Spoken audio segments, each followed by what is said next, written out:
You know, there's this one passage in the Bible, in a letter from the Apostle Paul, that is so beautiful and poetic it's moved people for 2 millennia. It's often called the Christ hymn. But what if this whole time we've been missing its true, radical purpose? Okay, let's dive into this. So right in Philippians chapter 2, you get this famous, almost mysterious line. It talks about a divine being who emptied himself. Now that one phrase has launched, 1,000 debates and doctrines. But what does it actually mean to empty yourself? And why is it even here? For the last 100 years or so, the most popular idea has been that Paul just took a pre-existing poem or hymn and dropped it right into his letter. But what if that's completely wrong? What if the key to unlocking this whole thing isn't seeing it as a separate song, but as the absolute core of a practical, world-changing argument? Okay, so to figure this out, we have to start with the context. Paul is writing a very personal letter to a church he loves. This one's in the Roman colony of Philippi.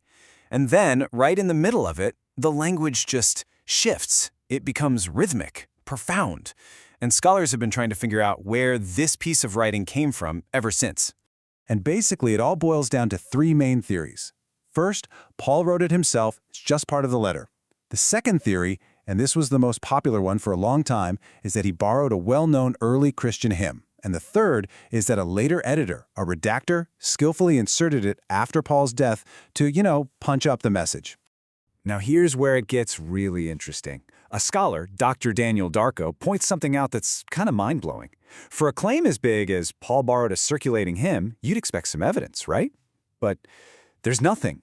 As he notes, there isn't a single manuscript fragment, not one scrap of papyrus that has this hymn on its own. It only exists right here inside Paul's letter. And what's even crazier is just how new this whole hymn idea actually is.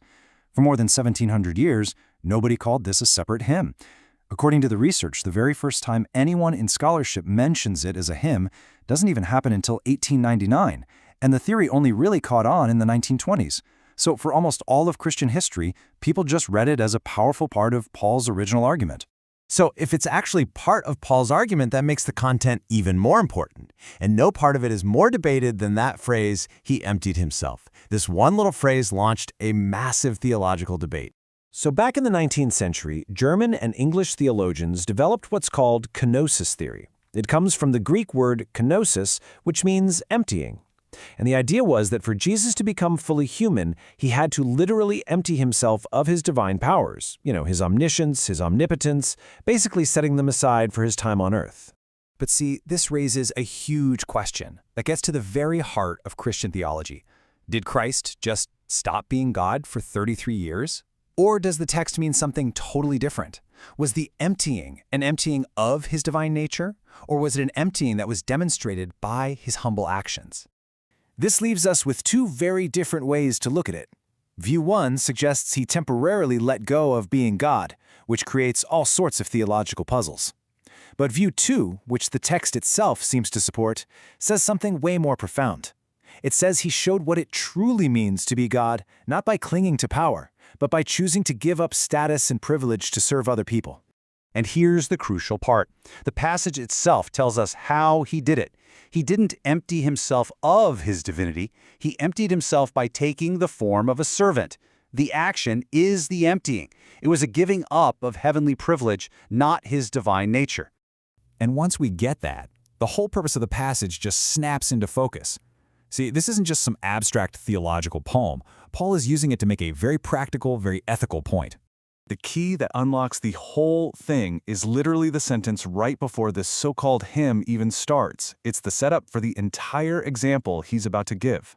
Paul writes, "Let the same mind be in you that was in Christ Jesus." See what he's doing? He's not saying, "Hey, admire this beautiful poem." He's saying, "Listen up. I'm about to show you a mindset, a way of thinking, and I want you to adopt it as your own." The Greek word Paul uses for mind here is phronesis. And this isn't just about what you believe in your head. Phronesis is a way of thinking that actually shapes your character and translates directly into what you do. It's practical, moral reasoning in action. So this whole passage isn't meant for some high-level theological debate. It's a blueprint.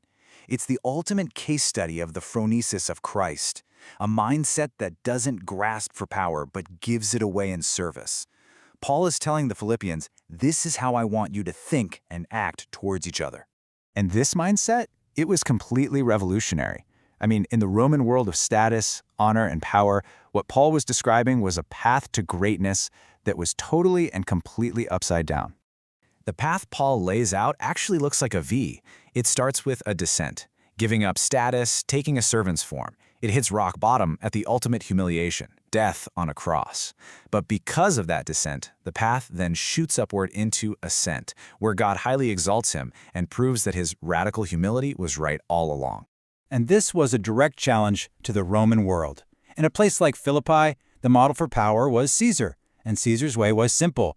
Power is something you grasp, you exploit.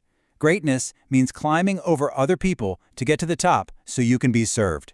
But Christ's way, the gospel way, just flips that on its head. It says power is something you give away. Greatness is found in sacrificing yourself for others. The goal isn't to be served, but to serve. So, when we put all these pieces together, we see that this famous passage is so much more than just a beautiful hymn we're supposed to admire from a distance. So, here are the crucial takeaways. First, this is a practical, ethical blueprint for how to live together in community. Second, it radically redefines greatness, showing that true power and honor are found not in being dominant, but in self-giving service. And finally, the whole goal for us, the reader, is to adopt this phronesis, this mindset, so that it shapes every single interaction and every choice we make. And that leaves us with a final, pretty challenging question. I mean, Paul was writing to people living in a culture obsessed with status, just like ours is today, in a world that is constantly telling us to climb, to grasp, and to promote ourselves. What would it truly mean to live by this V-shaped pattern? To actually believe that the way down is really the way up?